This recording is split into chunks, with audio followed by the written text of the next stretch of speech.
It's the Middle-aged Bodcast. Getting older, but having some laughs. Welcome, everybody, to the Season 4 premiere of the Middle-aged Bodcast with me, Raging Rich. And me, T.A. Shalano. And T.A., in Season 3, we mentioned a certain individual who has set up a online community for travellers who do not wish to fly and want to find alternative means of getting around. And I have to say, we are delighted to be joined by Liz McClarnon from Atomic Kitten. So, Liz, hey, welcome to the Middle-aged Podcast. thank you. I think everyone was thinking it was going to be bear camp then, you know. Everyone's gutted now. Oh, no. We wouldn't want Dennis. But don't say Thank that. you for having me on. Thank you very much. Thank you so much for doing this. We really do appreciate it. I'm really happy. I can't get over that. We just did a Dennis Bergkamp reference now. But thanks. Well, welcome. And obviously, we're going to talk about the no-flight traveller. But, before we get into that, we'll obviously have a sort of brief intro into, obviously, your career, which is 3 number 1 singles, 2 number 1 albums. You've co-wrote several top 10 UK hits, obviously as part of Atomic Kitten, performed in musicals, including the first UK tour of Legally Blonde, and you won Celebrity MasterChef in 2008. Would you like to summarise? That was the hardest thing. That was the hardest thing. That was the hardest one out of all of it. Go on, sorry. No, it's all right. Would you like just to summarise or reflect on your incredible career, really? Bloody hell, yeah. I don't know if I can swear, sorry, but yeah, I'll bloody go for hell. it. Oh, yeah. You know what? I'm very, very proud of myself. I'm very, very proud of all of us in Atomic Kitten. Yeah, it's been a bit mad, everything. To be honest, I feel like so much has happened that a lot of it is quite a blur, to be honest. When we're talking about MasterChef and stuff, we watch it now and everyone still says to me, oh, was it like that for you? And I go, I don't remember. Or they go, oh, have you ever met the Queen? I go, yeah, I think so. Yeah, no, I have, yeah. And I know that sounds like I'm not ungrateful. I'm super grateful for everything, but so much has happened. You only remember parts. It's really weird. You need the photographs and that to remember half of it. But I think that's just being over 40, to be honest, really. We know what that's like on this podcast. What would you say then, probably the favourite moments or most challenging of your career or highlights? There's a lot, obviously, there's a lot. Probably your first number 1 is definitely like gobsmacking, and being young as well when it happens. That's insane. And then what follows, if it's a big number 1, like ours was number 1 for a month here in the UK, you sort of like go from a different level then. You're doing like little gigs and it's really nice and you're having a great time. Then you go to like big gigs and big corporate shows, and then they're asking you to go to the Palace and you're like, wait, what just happened so quickly there? So that's a bit of that's really cool, but it's weird in a sense as well. And also career highlights. I think MasterChef was a massive one for me because it was such a tough thing to do. It was so incredibly tough. So the relief, if you watch the end when I won it, I don't speak to anyone, I just cry for about 10 minutes. And I hate watching it back because I get embarrassed, but I think that was just relief because it was such hard work. If you ask a chef anyway what they do in a normal professional kitchen, they've got one of the toughest jobs going, but MasterChef, that was hard work for sure. Thank you very much for that. Obviously, this all started, as we say, with us mentioning No Fly Traveller episode a little while ago.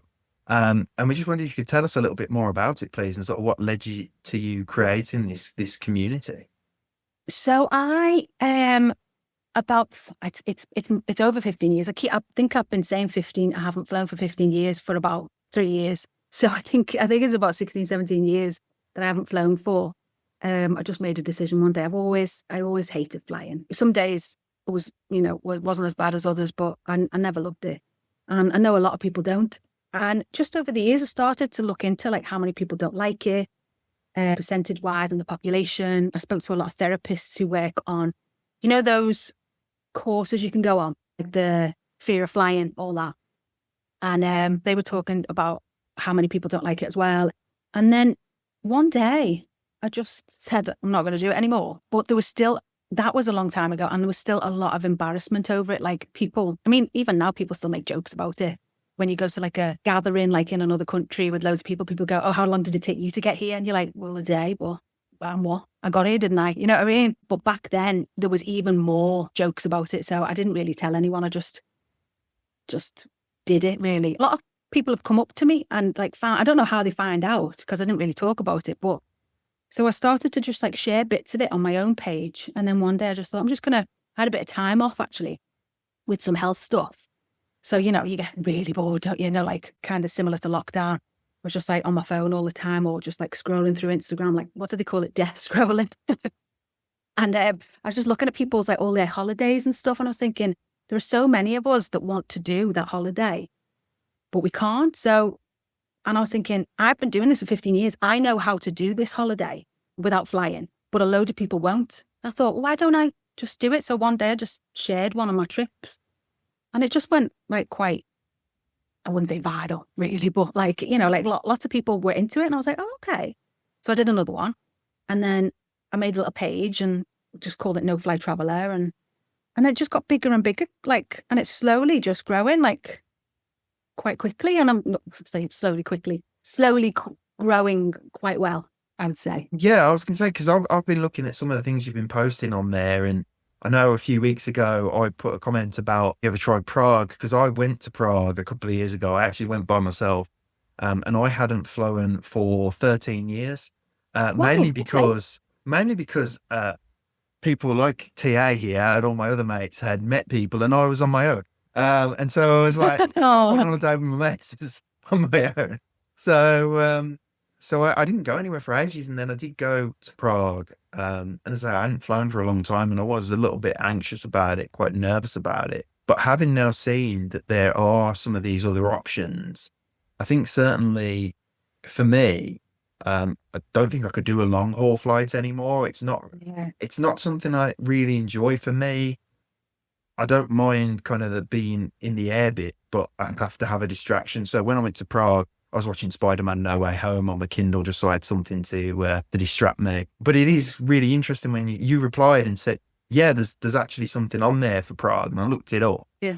And obviously with the traveling, a lot of it is by train, I've noticed as well. And one of the things I wanted to ask you about, because I've sort of found it on YouTube quite recently, a lot of the sleeper trains that people can go on. And is that something that you tend to use quite a lot, or is it normally just a standard kind of train? What's kind of the process with that?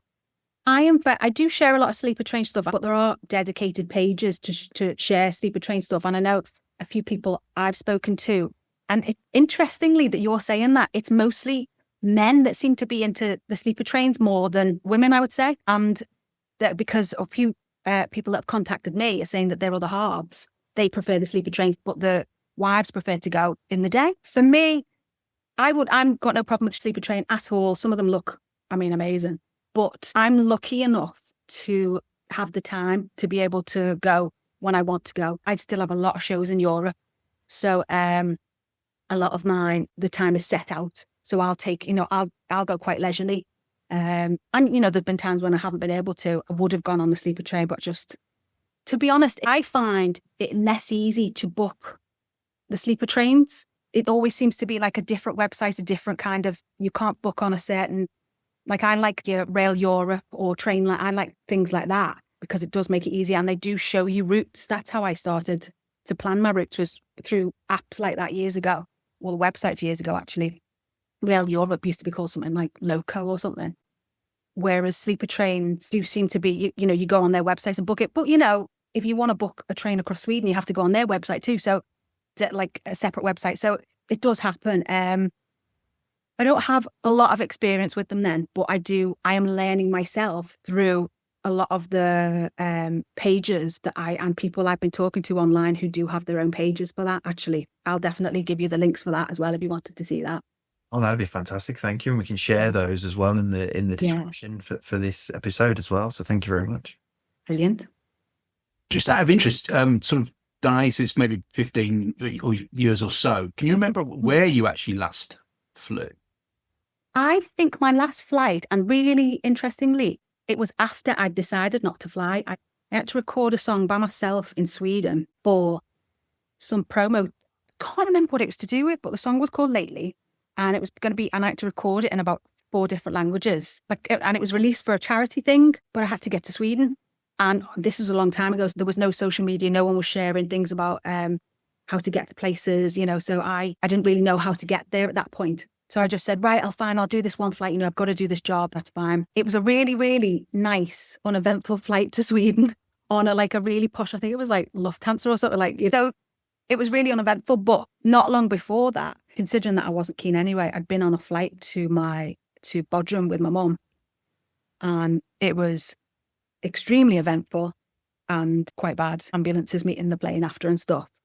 But to be honest, I would have made this decision anyway. I think we've all got to a place, and especially when you get to an age as well, we worry about different things, and we come to the realization that being happy when we can is actually important, not just we all have to do so much that we have to do. So if you're booking your holiday and the plane part of it, which was the case for me, makes you so incredibly unhappy and you obsess about the plane ride home all the way through the holiday. So there's genuinely no point in having the holiday. Why do it then? Think about something else. So instead of going to somewhere further afield, try somewhere a little bit closer and try it overland or, on ferry, whatever. There been many work opportunities you've had to sort of turn down that are further afield? Yeah, loads, actually. Yeah. Well, I say loads. Your classics, the girls did a mini tour in Australia. So I think that was probably about 8 years ago now. I might even be making that up. But yeah, they did a mini tour in Australia. And Michelle from Liberty X went instead of me because she was just like, what do you think about this? Is this okay? And I was like, you know what? What we've got to think about as well is that you don't want other people to miss out on work. And that's my choice. So you can't just turn around to someone and say, you can't do that because I'm not doing it. It's absolutely ridiculous. So I was just like, crack on, go ahead. I don't want to fly. That's too far for me. It would take me a very long time to get there. And I don't have that time. So crack on. And a couple of shows in, the UAE, things like that. But it is what it is. It's my choice, isn't it? People choose not to eat meat, which means they can't go to, I don't know, certain steakhouses. It is what it is.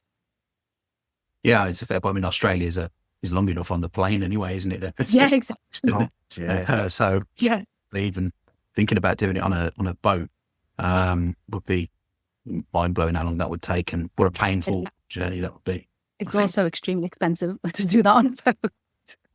It's ironic, really, because obviously historically people were put on boats from the UK to sent away as essentially a punishment. So, but now you'd have to pay a huge amount for the privilege of doing it. Yeah. I mean, it is going so yeah. So how many places then have you visited or countries since you've been doing the no flying? Oh, well, loads. I'd say Sweden, Denmark, Finland, Norway, obviously France, Spain, Italy, Poland, Germany, normal ones like Ireland that everyone does anyway. Where else? Loads. God. Mallorca. Quite often I go to Mallorca as well. I'm doing Lithuania this year. That's all I can think of so far. Yeah, which would be the furthest you've done in terms of distance? This would be probably Lithuania, but up in Norway, because Norway, that's quite a long journey. I speak to a lot of people who don't like ferries as well, so not keen on going on the water. So if you wanted to do Norway and you didn't want to go on the water, you'd have to go into Denmark, across to Sweden, all the way around Sweden and into Norway. Whereas actually what you do, if you're okay with ferries, is go to the top of Denmark and then, a 3.5 hour ferry and you get to the tip of the bottom of Norway. So things like that really, because sometimes it's not even the furthest. Some places aren't connected very well. Like at the moment, Portugal isn't the easiest to get to. So my husband was talking about maybe a trip to Portugal this year.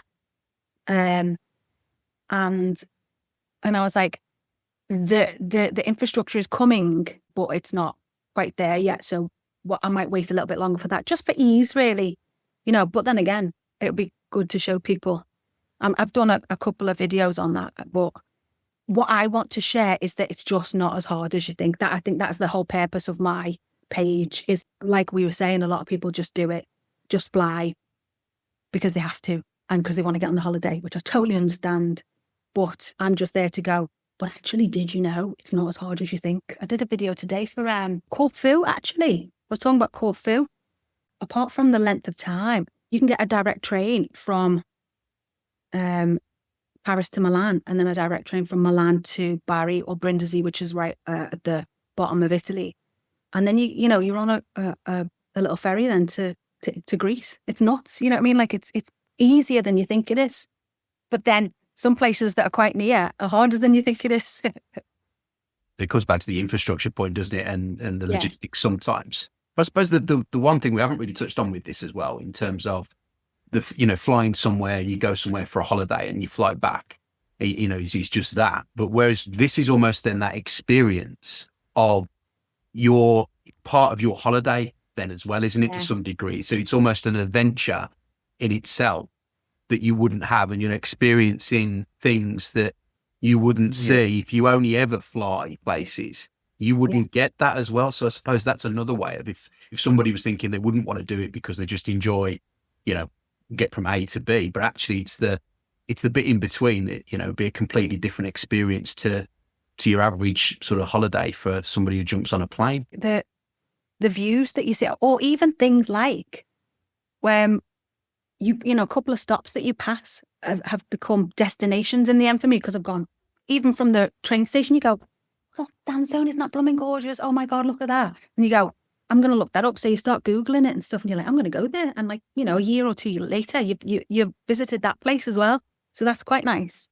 And I think that a lot of people are talking about that. I think it's a very now thing that people are saying, the holiday is the journey. People are talking about that these days, aren't they? Like you've just rightly said, that it seems to be more important to people now. Like every single minute they want to enjoy something. And my brother made a good point the other day, because he loves a quick little holiday with his young family.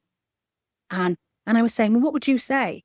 You've got, a 2-year-old kid. What would you say about being on a train? Is that a bit annoying for you? What do you think? And he said, no, actually, if you think about it, because he's a big fella as well. But if you think about it, you get a 4-seater, you get a table on a train. And I've got a little kid. she can run up and down the aisles. She's not bothering anyone. It's not this tiny little flight. I'm not like that, like crumpled up in the seat, because it's like it knees are against the thing, stuff like that. He said, actually, it's really, really, really good. The only thing we're still talking about now is prices. It's still more expensive to go, to not fly, which is a shame. And, that will change though, because like other companies are joining, like the Eurostar, doing things like that now, because only like a small percentage of the Eurotunnel is used by the Eurostar. There's going to be other companies coming in there, which obviously when you get more business, more challenges, prices go down, hopefully. Well, that'd be fantastic if they offered up more opportunities and more money saving for the travel. That would certainly, I think, make a lot more people want to do it. And you mentioned obviously the sort of the space as well. On a plane, you don't really have that much space. On a train, you've got a little bit more, and you've got like the tables, like you say, you can put things on them, and it's just a lot easier to sort of take your stuff with you and actually do more, isn't it? Really. The other thing that's just come to me, literally thinking about it, is the impact, the whole environmental impact as well. Because obviously then flying has that whole thing in terms of climate change and whatnot. Will there almost be potentially this move towards, travel that is potentially less impacting on the environment as well, which may, as you say, lead to more people doing it, and again, bringing down the costs and making it more accessible. It's interesting. I mean, I wish I knew politically where like people stood, like not people, like government stood with things like that. I know that on the mainland and in Europe, they're a lot better because their trains run much smoother. I wish I know where they stood on things like that, because people, governments talk about the environment so much, but then they still do subsidise the fuel for airlines, don't they? So, it's not taxed the same. You couldn't quiz me on that. I don't know too much more about that, but I do know that. And so why wouldn't they do that with trains then? I don't know. I'm sure we're getting there. Because mainland Europe has definitely got it going on when it comes to trains. The only thing we would say about what you were obviously saying there is that they've said how expensive rail travel within the UK itself is. And they often make comparisons with UK rail travel versus flights and whatnot. So that is an interesting thing on the subsidy side and whatnot, and making it more accessible. I don't know. One thing I've been thinking about recently, which I'd love to do, is some kind of deal. Surely someone's tried it before. I'd love to do some kind of deal between some UK company and, say, a Eurostar, but it might come in the future when there's another company there as well. But like, to get people from like up north, because a lot of people say to me, yeah, everything you're saying is from London. And I'm like, because it is the best way at the moment for, I'd say me, I'm just showing you routes that I do. But I do show routes, ferry routes from Scotland and Newcastle, etc. A lot of my friends in Liverpool are saying, I want to do that trip with you, but it's, it's going to cost me 200 quid to get to London first. And you think, it's just, why? Why does it cost that much? There are obviously websites that you can go on, like split fare websites, where like my mum got a train back to Liverpool the other day because she's got like a senior card as well. She got a train back to Liverpool for £16 the other day, which is brilliant, from London. So there are things, but it's just not accessible to everyone. They don't make things easy for us to do. I would love to do some kind of like deal, like a bundle, where you get your train from Liverpool or you get your train from Newcastle and it gets you to London, and then you get to St Pancras and you're paying for that bundle. I'd love to do something like that, but this is the first time I'm talking about it. But I've thought about it a lot. Surely someone's thought about it before, because I do agree, in the UK, like train prices are just truly, the only word is extortionate. The only word. You can get across, the other day I was on a train from Paris to Barcelona and it can cost you like 50 quid. That's 2 different countries, bigger than, like huge. You know what I mean? That's just, I just think it's daft. Like everyone thinks it's daft, of course. It is crazy, isn't it, when you think about it? I am actually coming to Liverpool at the end of April. My brother are coming for his 40th. I'm going to ask you a question about that later because I want to tip where to go. But and it is quite, I can't remember the exact price we spent, but it is quite expensive to just do a train journey within this country. It's crazy. And also, it seems like they don't think about anyone up north trying to get from like east to west. Like if you want to get to like from Liverpool to Hull, that's not the easiest thing. You know what I mean? That's just been like that for years. That just annoyed me. That's just my little bugbear. I just wanted to give you that one. But I mean, again, not that I know huge amounts about this, but in terms of what you were saying there about having like almost like a package of it, being able to get from, say, the northwest across to the east, and then even doing like a ferry where you could get across to a Holland or a Scandinavia, for example, that kind of a deal where you'd be able to make that level of accessibility that be. I mean, you say that and maybe nobody's thought about. Maybe this just hasn't really been explored, in any great detail. I don't know. I've never really heard it. Talk about. Maybe this is it. This is maybe maybe it's just not possible because that UK part of the journey is just gonna absolutely burn your wallet. Or finding a way where some company will agree to subsidise the UK bit into the somehow. Maybe that would be the overall somehow. Yeah, I mean, well, speaking of money saving, actually, with things like that, like a lot of people come to me saying that the Eurostar is very expensive, and it can be. Like we were talking about, it is expensive generally, but there's a lot of things that you can do. So Eurostar have a thing called Snap, Eurostar Snap. You can choose the day you want to go, but you don't exactly know what time you're going to go. So you know where you want to go as well. But so you can choose whether you'll go in the morning or the night, and about 48 hours before you'll find out when in the morning or the afternoon that you will go. And you can save fortunes there, absolute fortunes. Another little trick that I have is that Trainline now, I've used the app all around. If you're not particularly worried about what day you want to go, but you want to go, when you go on Trainline, if you do, I was looking at one the other day from Paris to Milan, say, and I was looking for the cheapest ticket because I want to be able to, when I do my no-fly travel routes, I want to be able to say prices from.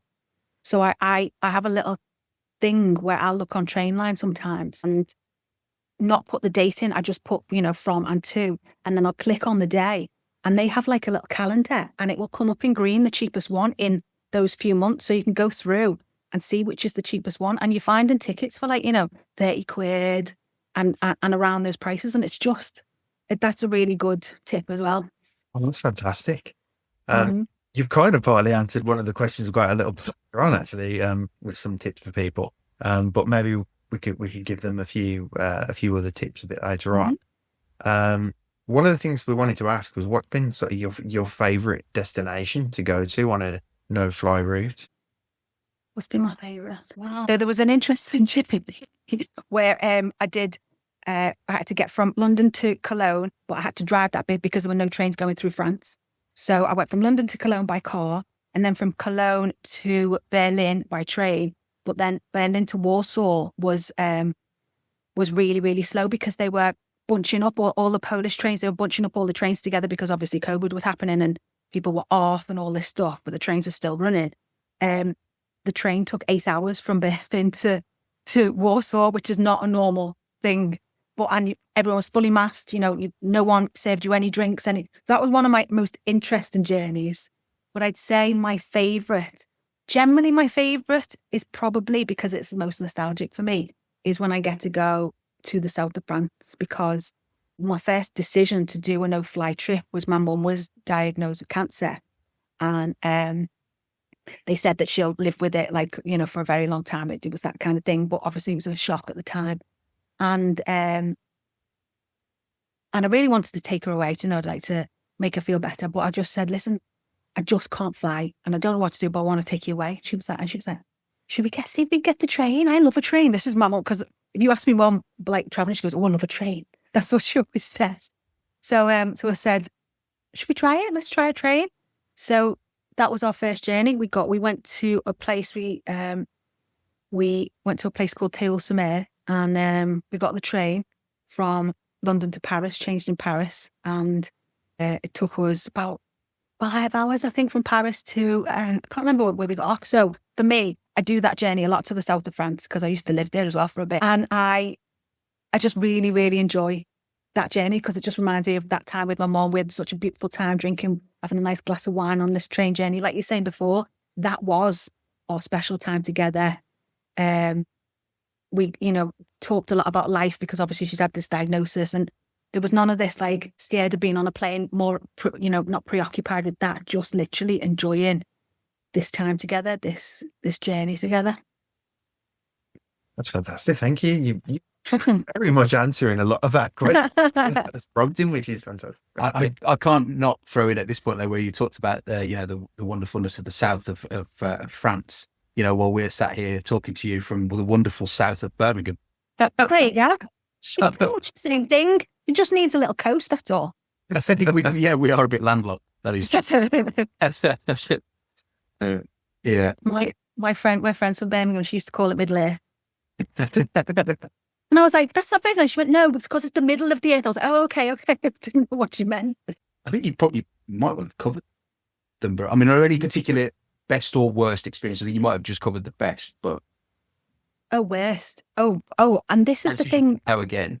There's nowhere I wouldn't go to again. No, definitely not. Because when I was younger, I used to not be keen on Barcelona. And then I happened upon Barcelona coming back from a wedding in Mallorca, and I was with my brother, and we happened upon it in the middle of a festival, and it was one of the best experiences of probably my life. It was just absolutely amazing, and we had the best time ever. But before that, I always used to think of it as just a big city, whereas I didn't really know about the beauty of it and stuff like that. So I would never say there's places that you wouldn't go to again, but because then you don't discover what you love about a place, I guess. But I had a really bad journey once it was only 2 years ago.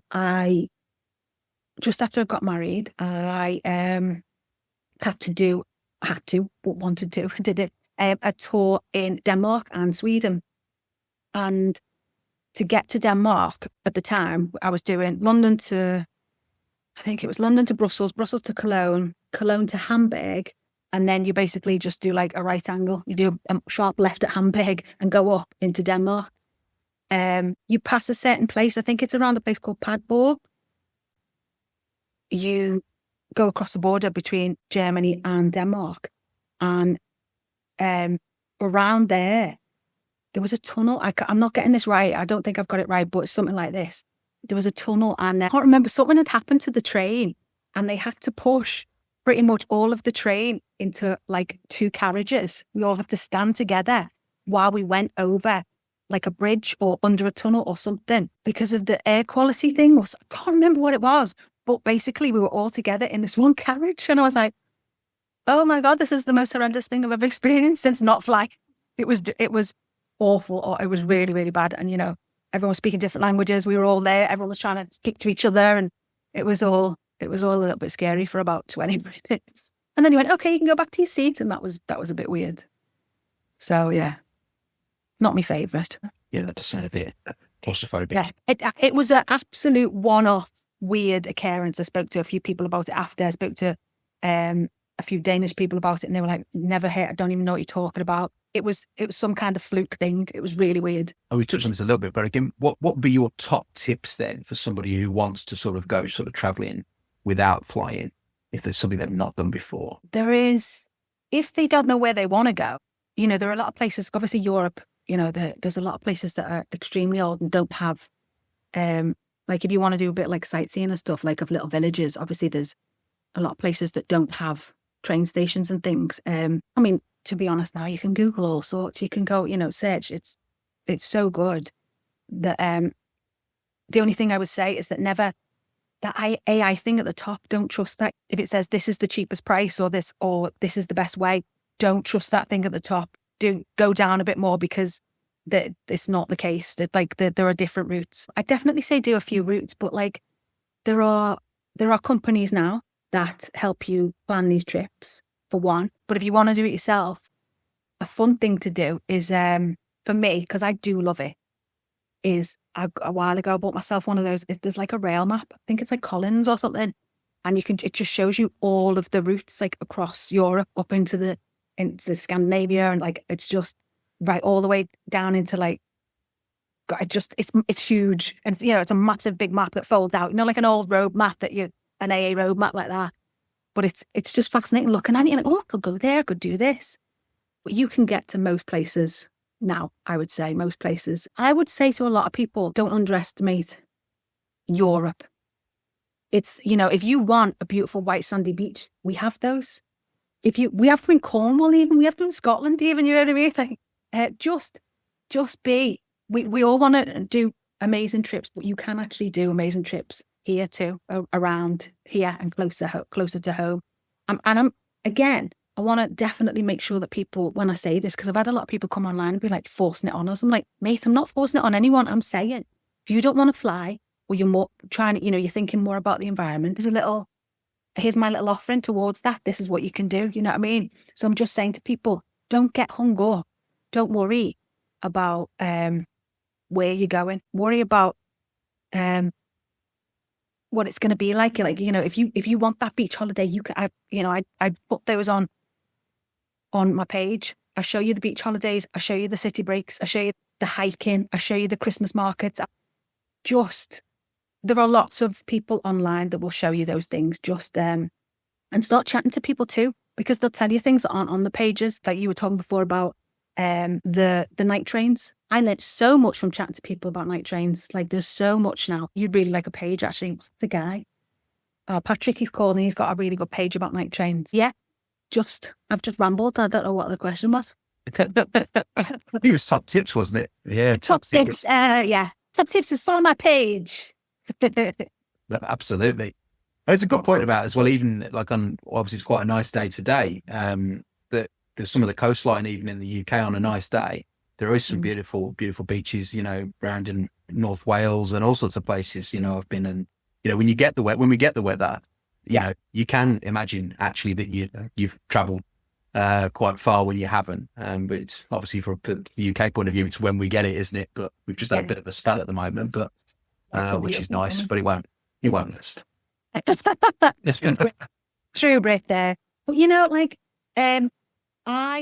I'm a bit of a, like, my mum goes to me, oh God, why are you saying that? But like, I like the seasons. I'm a bit like that. So I guess it lends itself to my kind of attitude towards it in that way. So I like going to the Christmas markets when it's winter and it's cold. I mean, I don't like being rained on. But obviously, I do like the season. So I'm very lucky in that way. But there are places that you can still get to those islands that give you some winter sun. You can still get to places that give you that kind of sun without flying. It's longer and it's harder, but it's not as stressful for me, I'd say personally.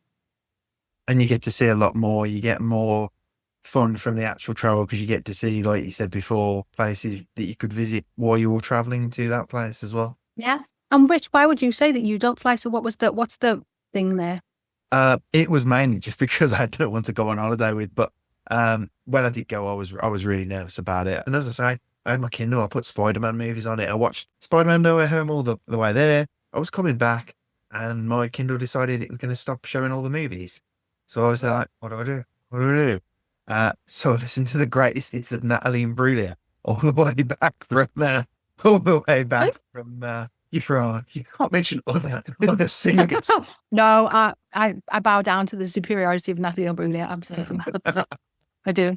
But no, I just think being in the air isn't the thing for me. It's the taking off and the landing I don't like. A lot of people are the same.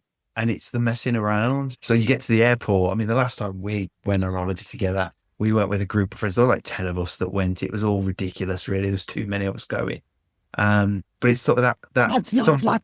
Well, it was a mixed group, and this was the thing. Like the one guy who was with us, he'd forgotten that he'd got like a bottle of water or something that he'd opened in his bag just before we went. So they stopped him going through. So we were all rushing to try and get on the plane, and he's like there waiting.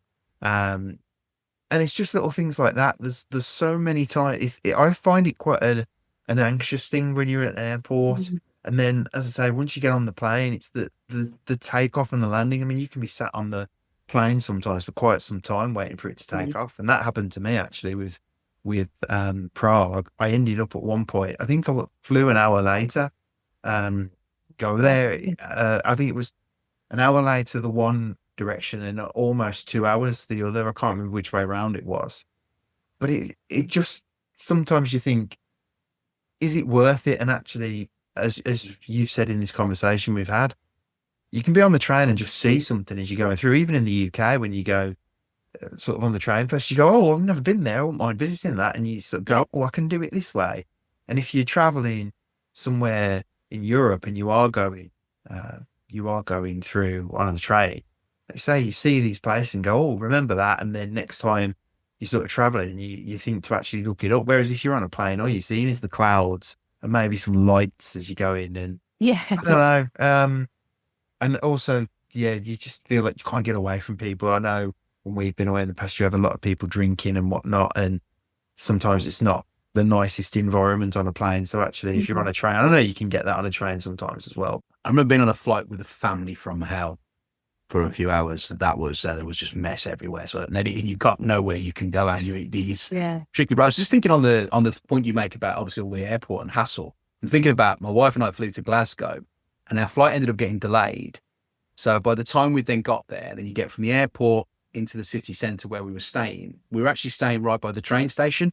So our reflection, although it was nothing to do with not wanting to, was like, actually that was pointless. Although the train journey would have took us 4 hours or something. Actually, by the time you'd factored everything in, plus all like Richie's saying about taking your stuff through at the airport, what you can't carry on and what you can't. And then obviously that we got delayed as well. We'd have been just as well to do the train. And the last time I went to Glasgow, I then actually weirdly went on the train.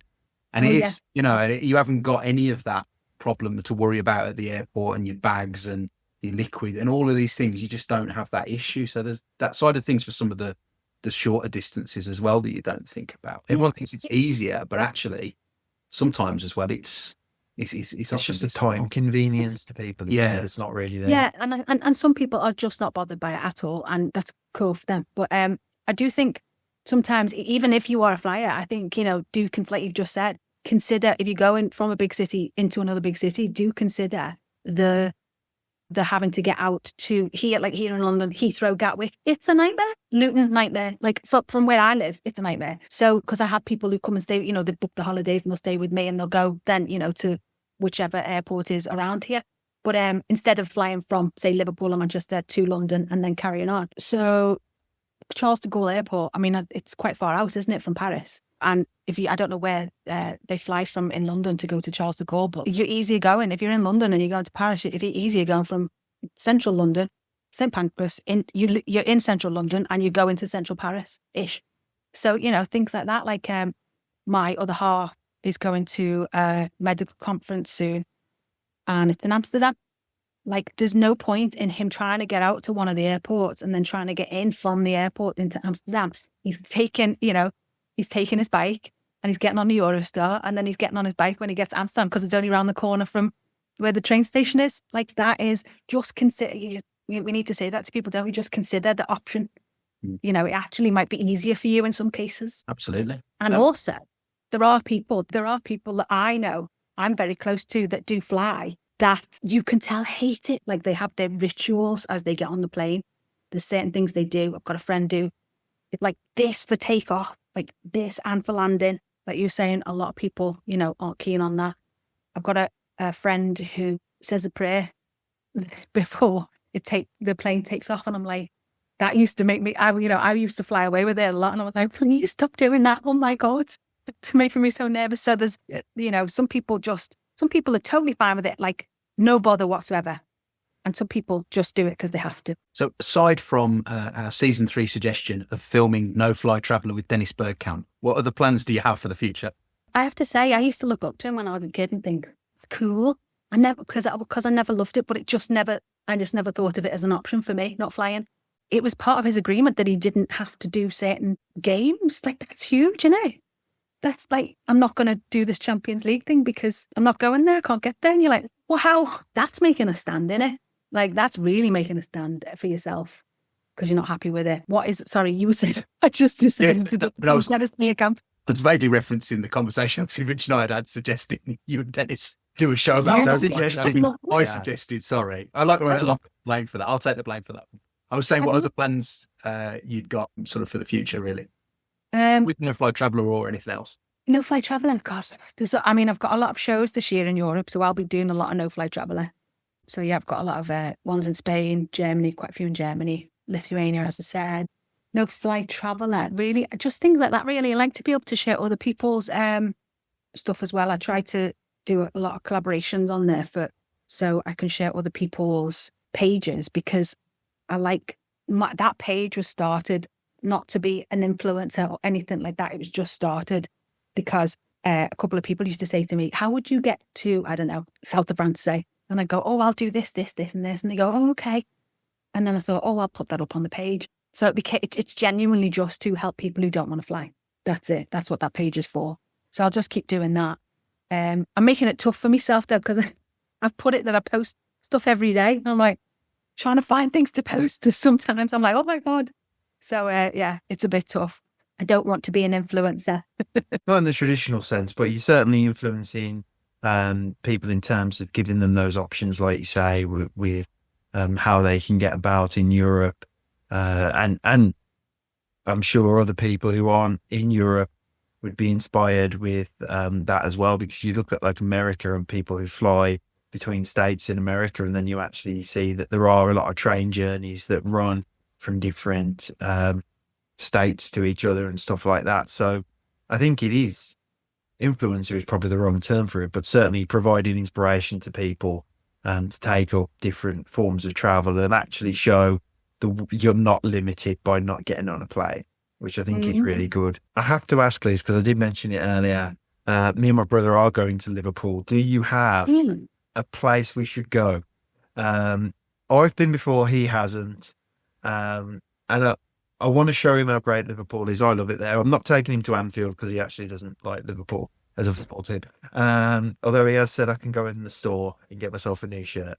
But is there any way you would say I should take him that's something he'll remember? I think there is oh God, I wish I remembered what it was called as well. There's an amazing rooftop bar that is basically, there's a lot of places around there by the Three Graces, which is off the Strand, which is the front. We've got the Liver building and stuff. There's a lot of now rooftop bars or like people who've got like balconies in the bars and things like that. Like, 30 James Street had balconies, but I haven't been to that for a while, so I don't know if that's still going. But there's at the rooftop bar, and I was there to celebrate with a friend not long ago, and I can't remember what it's called. But you're just looking out on the water, and you can see, the Liver buildings are there. It's gorgeous. Oh, I'll try and remember what it's called, and then you can put it in the thing. I'll remember for you. But it's a great day, Liverpool. I just love it. Is that what you meant for a drink? God, I just assumed you meant for a Oh, drink. well, for anything. To be fair, my brother doesn't drink that much, but I do, so I'll enjoy it. If he doesn't. Not you really mean for podcast food? friendly, is it? But yeah. Did you mean for food though? Because there's a brilliant like food market there, like and stuff. You know, like food halls and things like that. We've got brilliant ones like that. Oh. Duke Street Food Hall is really, really nice. I don't know if it's called Duke Street Food Hall, but it's on Duke Street in Liverpool. What else? There's loads of like food. There's the Baltic Market. It's excellent there. I I've love sold that. it to him on the fact that they filmed the last Batman movie there, so I'm quite excited about that. So, He did. And I was watching that new film with what's the guy married to Emily Blunt? John John Krasinski. Krasinski. He's got a new film that's kind of like sort of Indiana Jones-esque. What's it called? Like The Fountain of Youth or something like that. It's called as a fountain or Oh, something. yes, I've heard that. A lot of that was filmed there as well. I was like, I know that building. So that was quite cool. Oh, fantastic. I think it's coming out on Netflix soon or something like that. I'll have a look around for that, definitely. Not a promo for them. And so just finally then, we touched on, you obviously talked about this earlier, about the all-winning celebrity MasterChef. Now, Rich here, he's been trying to improve his cooking skills through what I loved his face then. He was like, what is that? What he you said? has genuinely been expanding his repertoire of cooking. So we just wondered, in terms of you having won that show, what sort of advice would you give him, and what dish should he try and cook next? I am an absolute novice, by the way, Liz. I must point that out. So I would say for Rich then, I would say always keep it simple. So so if you're gonna do steak and chips, then do it well. Don't be doing like steak chips and try and make a béarnaise or a mayonnaise from scratch. Just do steak and chips. Make the chips, twice fried or whatever they do now, or baked or whatever.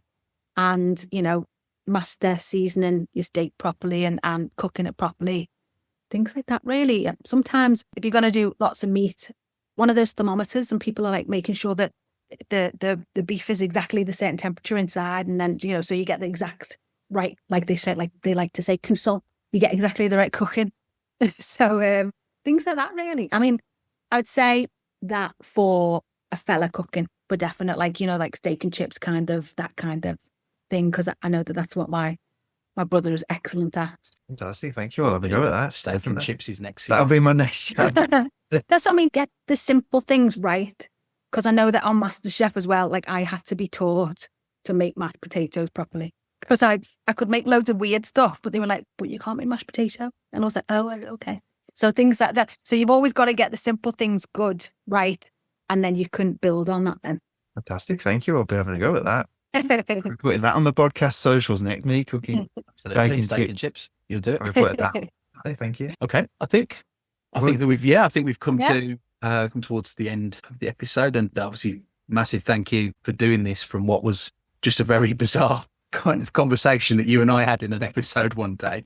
And I didn't know that was coming, by the way. So when no, that wasn't planned. When he put that in, that he'd seen that day, we hadn't spoke about that. So he mentioned that. And that conversation is just us talking about it as a throwaway afterwards, which was so funny, because I saw, the first thing I saw was just a link on my Instagram, and it said Middle-aged Bodcast, and I was like, and it says it's tagged Liz McClarnon, and I was like, oh no, like what, like as in I thought it was like slagging me off or something, like, oh, blooming the topic kitten or something. And I was like, oh no, what's this? And it was like, oh, by the way, Dennis Bearcamp, listen. And I was like, well, you're flight traveling. Oh, okay. I was like, oh, that's nice. Thank you for that. But initially I was like, no, what are they saying? Yeah, so from that sort of conversation, and then to having you to come and do this is fantastic. So, massive thanks from us. Thank you very much today. Thank you for letting me ramble on about it all. It's all right. No problem at all. And we do have a bit of a tradition on the podcast, don't we, Rich? We do, yes. So Liz, basically what we like to do is for the end of the episode, we give our guests the opportunity to just close the episode for us. So if there's anything that you'd like to say, and I will say we will put some links to No Fly Traveller and anything else that you'd like us to put in there for you. We'll put that into the show notes and on the descriptions. But is there anything that you'd like to say to our listeners just to close out the episode, please? No, I don't. This isn't my job. Don't be putting this on me, fellas. You decided to start a podcast. Nothing to do with me. Don't be putting this on me. No. So that's the end of my thing. Do your job. Oh, dear me. Only message. Thank you. I was just say thank you very much for having me on. I really, really appreciate you letting me ramble on about my No-Fly Traveller page and trying to convince and have people experience a bit more of sustainable travel. Brilliant. Thank you very much. Hi, podcasters. It's Rich here. Just wanted to say yet again, massive thank you to Liz for joining us on the podcast. We really enjoyed talking to her, learning a lot more about No-Fly Traveller, and we hope that you guys did too. Please do go and support Liz. We've got the links in the show notes as well. So yeah, go check out No-Fly Traveller. Give Liz your support. Next week, we're back again, and we are going to be looking at Back to the Future for its 40th anniversary. Two best mates, yeah, they're taking a stand. Rachel, Rich, and TA got your health in the hands. Williams, laughs, and tales they tell. From beats and nights to workouts, they're keeping it real. Oh, it's the Middle-aged